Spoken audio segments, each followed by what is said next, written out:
अगर आपके credit card के बिल में 50,000 लिखा है और नीचे लिखा है मिनिमम अमाउंट ड्यू 2,500, तो आपको क्या लगता है? चलो अभी 2,500 देते हैं, बाकी बाद में। यही सोच लाखों लोगों को धीरे धीरे इससे कर्जे के जाल में फंसाती है जहाँ से निकलने में सालों लग जाते हैं।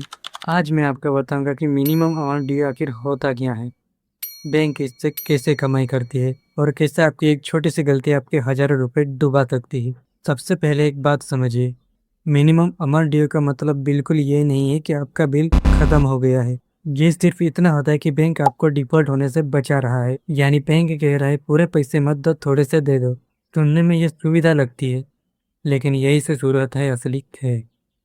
क्योंकि आपने पूरा बिल नहीं भरा, तो बाकी बचे अमाउंट पर इंटरेस्ट लगना शुरू हो जाता है। और क्रेडिट कार्ड का इंटरेस्ट 8% या 10% नहीं होता।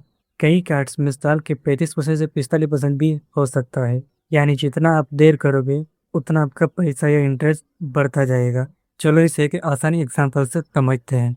मान लो आपने क्रेडिट कार्ड से 40,000 की शॉपिंग की, बिल आया 40,000, लेकिन आपने पूरा बिल भरने की जगह सिर्फ 2,000 मिनिमम ड्यू भर दिया। अब आपको लगेगा बाकी अगले महीने दे दूंगा, लेकिन अगले महीने क्या होगा, बाकी 38,000 पर इंटरेस्ट लगना शुरू हो जाएगा।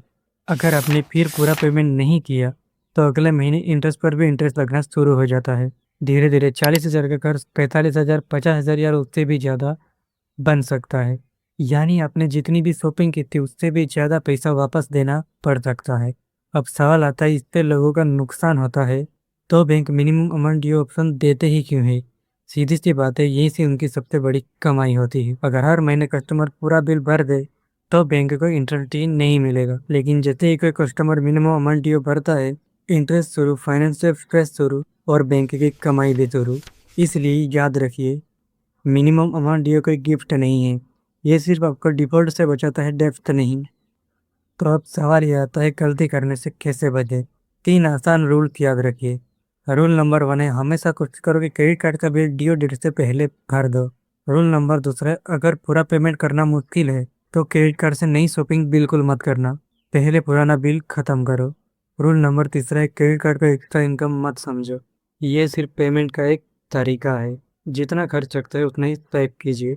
याद रखिए, मिनिमम अमाउंट ड्यू आपको सिर्फ बचाते हुए दिखाई देता है, लेकिन अगर बार बार वही भरते रहे तो वही आपको धीरे धीरे कर्जे के जाल में फंसा सकता है। अगर ये जानकारी आपकी काम का है तो चैनल को लाइक जरूर से कर देना। और ऐसे ही आसान शब्दों में आप फाइनेंस समझना चाहते हो तो नेक्स्ट ग्रो चैनल को सब्सक्राइब जरूर से कर लेना। मिलते हैं नेक्स्ट वीडियो में।